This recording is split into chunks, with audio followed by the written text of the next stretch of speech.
This is literally the build from what? Thursday? Yeah, a couple days. Yeah. Or something. So you're seeing something that's hot off the build machine. Yeah, so this is, like I said, the City of the Elite. This is Byzantium. We're going to walk into the main square here. The orrery in the center there, that's a representation of the colony and all the planets in the colony. But as you walk around, as we walk around and look at stuff, you'll notice that on some of the walls there's holes and cracks and grime. From a distance, it looks perfect, but even Byzantium is starting to show some wear and tear. You can see the facade. Basically, all of this is just built on facades of prepackaged or pre-made, prefabricated housing. But Leonard, it's kind of awkward to walk around with our gun out, right? Oh yes, put that gun away, Charlie. And you have people with you, right? Yes, I do. All right, let's look at our companions. There's Felix, who you might have seen before. And there's Nyoka, a big game miner from the Forbidden Planet Monarch. So we're going to walk around here, and Charlie's going to check out some of the architectural details and show how it's not everything that it's cracked up to be. This place has been quarantined because of sprats. Over on this other side here, I believe there's a wall where you can see the pipes and the guts of the building through cracks in the walls. And of course, everywhere you look, there are ads for products you can buy and find around the colony. This particular colony had 10 different companies found it, so you are exposed to advertisement at all times. So what we're going to do is we're going to actually show you part of a little quest here. Megan's going to walk us through it. We've already got the basic beginning of the quest, so she's going to walk us through it from there. Take it away there, Megan. So we're headed to Odeon Pictures, which is one of the film studios that makes all the propaganda movies in the game, which you can see one of the posters there. And one of the directors, Maverick, saw you on the street, and he thinks that you have what it takes to be the next big star for his company. So he really wants you to go in and audition for one of the propaganda movies. So the receptionist can greet you when you come inside. Oh, did you guys want to talk about the poster? Oh, we're going to say something about Titus Andronicus poster. Titus Androidicus? Androidicus poster. I just... Featuring Burbage 2000 and 3000. I just love our movie posters, and obviously we have a lot of Futurama fans on our staff. Yeah. But mostly Tim. No, it's a great show. Yeah, so we're going to head upstairs to the audition. And we're going to turn that down slightly.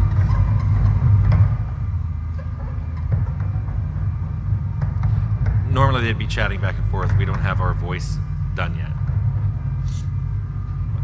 Felix got to fix it. Yeah.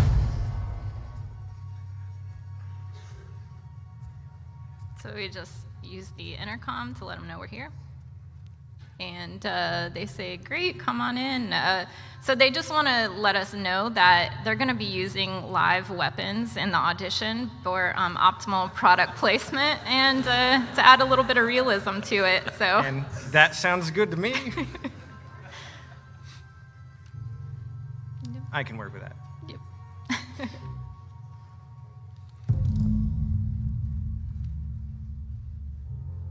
Now, what I love here on the right is a set that looks like the monster planet Monarch, which by the time you get here, you will have seen that planet and been there and realized that this set must have been made by somebody who's probably never been there. It's very realistic looking. So we're going to head up to our mark. Oh, actually, if you head to the right first, I saw this earlier when I was playtesting it. I don't know if it made it spill. If you go over to where the set is real quick. In the right corner. Maybe it's not there. Oh yeah, we added, there's a dead Burbage 2000 from an earlier film. I just came across that randomly and was like, oh my gosh. And I'm going to take his stuff. Anyway, okay, so we're going to go get on our mark. And these are real actors who think that you're also an actor and are following the script. And I'm going to act with my gun. Oh well. So you're playing the part of an evil captain. Well, actually, no, you're the good guy. You're stopping them from trying to steal all the supplies from the town.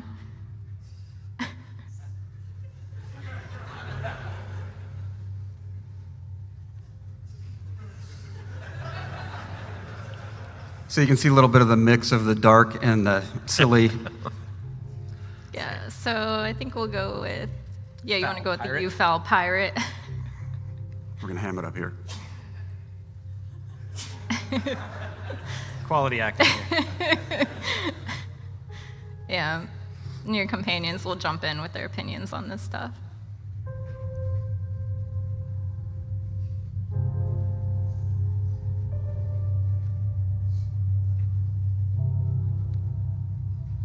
I think we should remain stoically silent. We're gonna be the strong, silent type here. Yeah. Yes. Don't show off how smart you are. As you said, Charlie, we'll Like let our we have- gun do the talking. Speaking of guns, Product placement.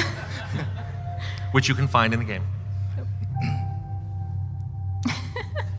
And Felix loves mayhem, so he's very impressed by that.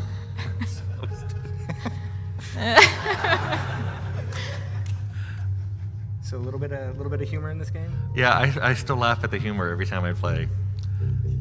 You should read the flavor text on every object. Exude wordless fury. Fury.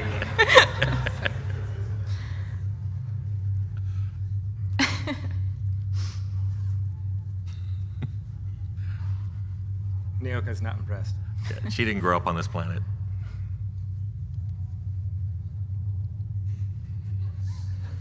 All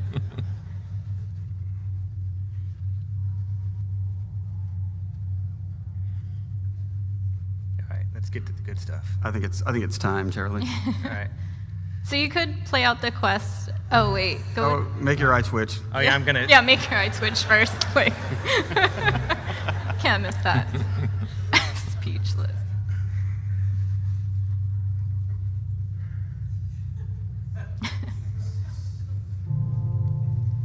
Right. So, wait. So you could play out the quest normally through dialogue options, but I think we definitely want to go murder crazy. Yeah, I think it's more entertaining for this. Yeah. So here goes. It's more authentic.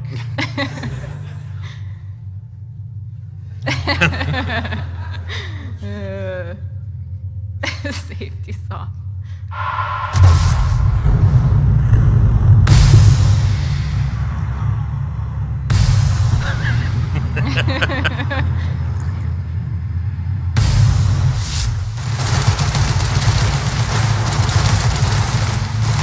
These poor actors, they just thought they were coming in for a normal day's work. They got paid to do a job. And Maverick Johnson, the director, he loved the authenticity and your. Yeah, he's coming up to let you know how your performance was. I thought the performance was pretty good. Here's our director. Knowing Charlie, I don't think he's going to live long though. Yeah, so it's nice because you're actually rewarded for playing how you want to play. Like, he thought it was great. Love it.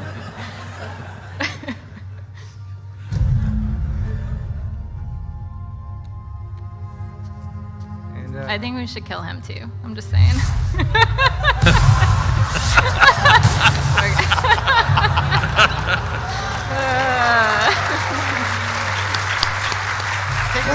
Wait, hold on. Is that his head? Oh, his head just. Yeah. It vaporized. and we take all of his stuff because that's what we do. All right, so now we're going to have some fun outside and show these people what we really think of their elite town. Now, during the game, if you're on a regular playthrough, you're unlikely to be fighting in this town, although you can kill everybody and anybody if you want. But we just thought it would be fun to show you what it would like if combat actually took place in this beautiful city. But let's be sneaky about it. Let's put our gun away. Yeah. Yeah, so no one will suspect anything. Although, Charlie, can you explain some of what we saw, the slowing down of time, things Yeah. like that? So tactical time dilation is where we are trying to give opportunities both for people who aren't the best shooter players, an opportunity to, in the normal fast-paced gameplay, slow it down a little bit, get their bearings, and then make decisions that actually will help them during the combat. We have location-based hits where shooting them in different spots will actually inflict certain status effects, giving you bonuses. So as things get extraordinarily difficult, it is a pretty handy tool to have. Nice gun. I might take that later.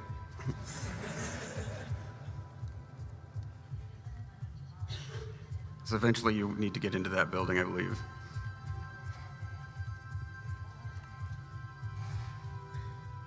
Now you want to dress the companions appropriately? No, that's right. This is a restricted area where we don't have access, but I'm gonna just try walking in and see what happens. Oop. It's off limits, so they don't want me there. I'm just gonna ask some questions. It's cool.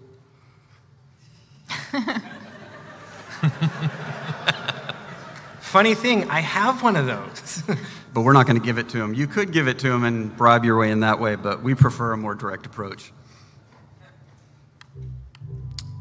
We should flatter him a little bit. He should be promoted. So there is this interrogation system we have in the game using disguises when we do have them equipped, where if you have high enough different dialogue skills, you can talk your way through these through restricted areas.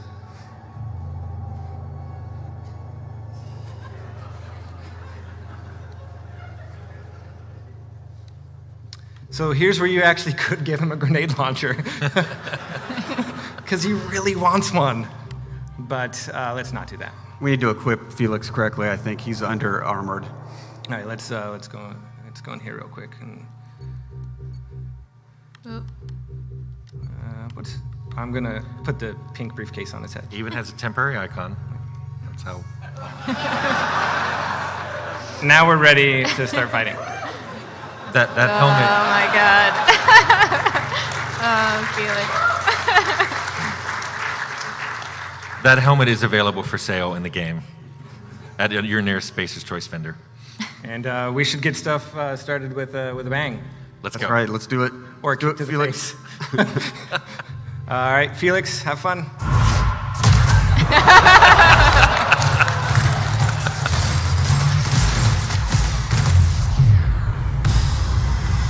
So Tim, I'm shooting these crazy purple bullets. What are those? Yes, this is a plasma rifle that's been modified to shoot something called N-rays, which, when they hit living people, they make them glow and do N-ray damage to themselves and people around them. It's an awesome damage type. Oh, he's already dead. I believe Felix and Noka have been. Oh, this is Nyoka.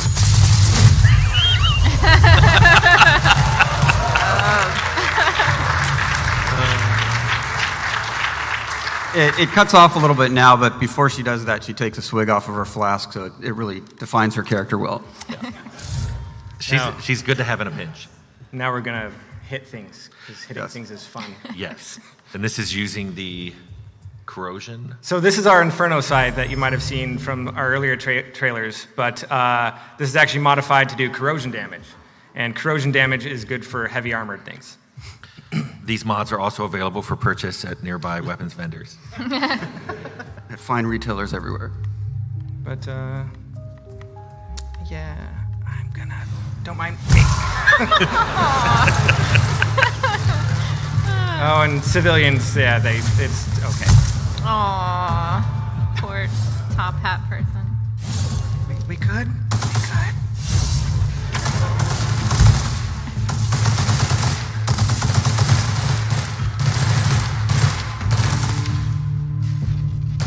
I believe that man's using a grenade launcher. Yes. Available from Hammersmith. Oh, no, that's Take out the ad drones too? That's so mean. Charlie, what's that you have in your hand there? Well, this is another one of our science weapons. So we've made some science weapons, and if you know what those are, they are some weapons in this universe that aren't quite normal, and they all have strange and weird effects. We've talked about the shrink ray before, but this one is called the mandibular rearranger. So if you're guessing what that does, it rearranges mandibulars. This was a bug in the game. It started as a bug, and we liked it so much we decided to make a science weapon based around it. So this nice lady here, we're gonna rearrange.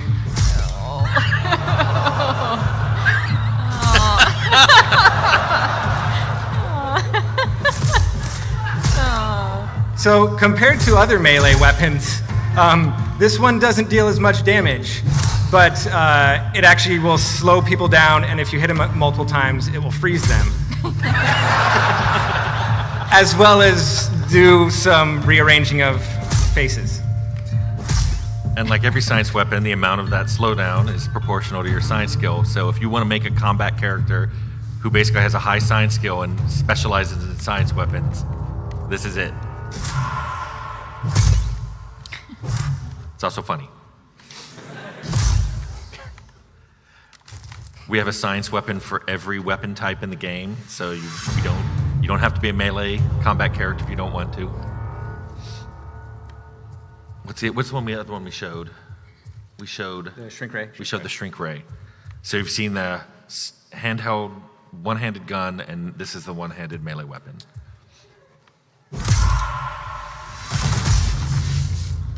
Thanks for your stuff. And let's head into the bar here. Don't mind me. It's cool. It's cool. I love the chef bots. They're so cute. Hey! That looks safe.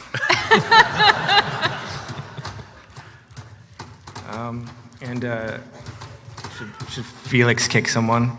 Yes. All right.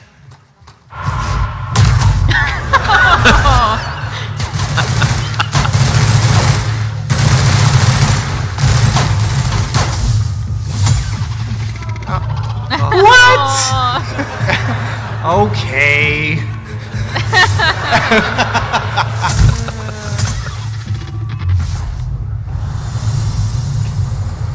And I'll take your stuff in slow motion. Oh, and they corrode.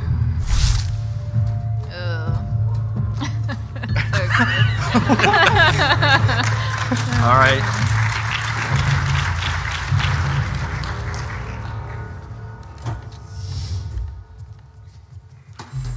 And yeah, I can just go around and keep doing stuff. We'll kick one more person, and then actually, Yeah. let's have Naoka do something. Okay. And then we'll open it up. All right, we'll start on eeny, meeny, miny.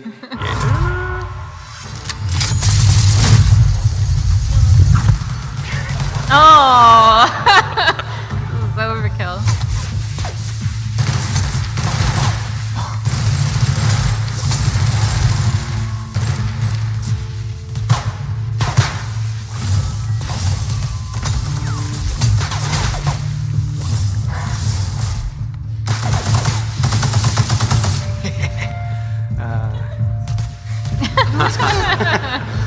Oh, I'm actually taking damage.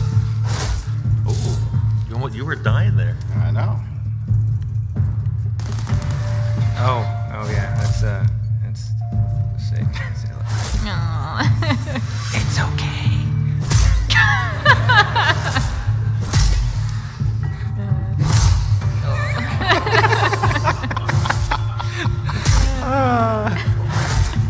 Games are supposed to be fun.